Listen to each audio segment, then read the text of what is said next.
Dorset is home to this incredible chalk figure known as the Cerne Abbas Giant. I can't show you in all its glory, but it's a very masculine geoglyph, and it's one of the most mysterious monuments in all of Britain. Some believe it's a pre-Christian fertility god.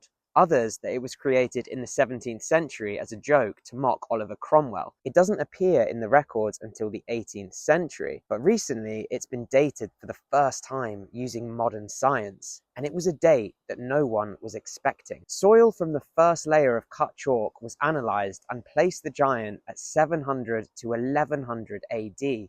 It's neither ancient or modern, it's from the medieval period. Now that raises even more questions. What is the giant supposed to represent? It depicts Hercules. These ancient sculptures from Rome share an uncanny resemblance to the Cerne giant. In ancient sculptures, Hercules is depicted without clothes, with a club, and with a lion skin draped over his arm. And curiously, surveys of the giant suggest that there was once something beneath his arm. Analysis of the soil here was more compact and had high traces of chalk, indicating that the lion skin was now missing from the carving. What's happened to it? Well, as we know from other hill carvings found in England, such as the Long Man of Wilmington, they're subject to change over the years. Chalk figures need to be recut every 10 or 20 years, otherwise the grass will grow over and cover them for good. There are at least 40 lost hill carvings in Britain. Over the years, the Long Man of Wilmington, which appears in historical records more than the Cerne giant, probably due to his more modest appearance, is depicted without a face, with a scythe, and then with a rake before it reached its final shape that we know it as now. So it seems plausible that the giant has changed over the years as well, particularly as the soil surveys show signs of previous disruption. The lion skin was omitted, and I'll explain why later. We know who it is, but two big questions remain. Why did the Anglo-Saxons depict a Greco-Roman god?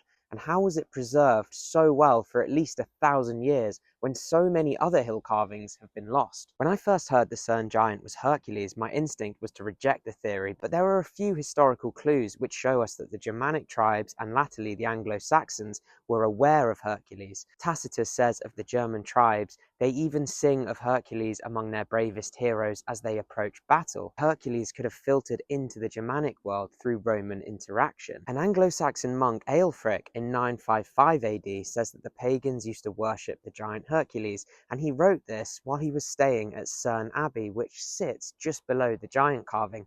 We can't be sure whether he learnt of Hercules through reading Latin texts, or whether it was through an older Anglo-Saxon connection, but it does show us that within our 700 to 1100 AD time frame, that the Saxons knew who Hercules was, and some have suggested he was carved to inspire Anglo-Saxon troops during the Viking raids. Another possibility is that it was carved right before the Christianization of Dorset in around 700 AD, one last stand for the pagan Anglo-Saxons. And now the final and probably the most curious part of the story. How did this explicit giant survive all this time? The carving is on land once owned by Cerne Abbey, which meant that the abbey was responsible for its upkeep. Now enter St. Eadwald. According to Anglo-Saxon historians, Eadwald was looking for a holy place to set up a hermitage. He came to the top of a hill, planted his staff in the ground, and a fountain sprung forth, and his staff sprouted foliage.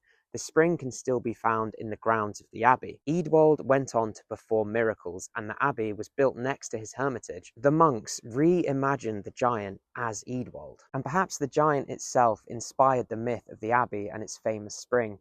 Eadwald was a hermit and wouldn't have had many possessions, explaining his lack of clothes, and perhaps this also explains why they may have omitted the lion skin to help it fit around this narrative. This is how the giant was maintained by the monks at the abbey up until 1539, where it went into private hands during the Reformation. The abbey became the private residence of the Pitt family, who took up the maintenance of the giant. And just at this point, there was a huge interest in mythology and legends in Tudor England. They had entered the early modern period, and they were already harking backwards into England's mythical past. Now, they were particularly interested in giants. The Long Man of Wilmington was carved during this period, and the lost carving of the giants Gog and Magog in Plymouth was also carved at around this time. So Cerne once again became rebranded in the mind of its caretakers. Having a hill carving of a giant was fashionable. The Pitt family cared for the giant up until 1920, when it was taken on by the National Trust.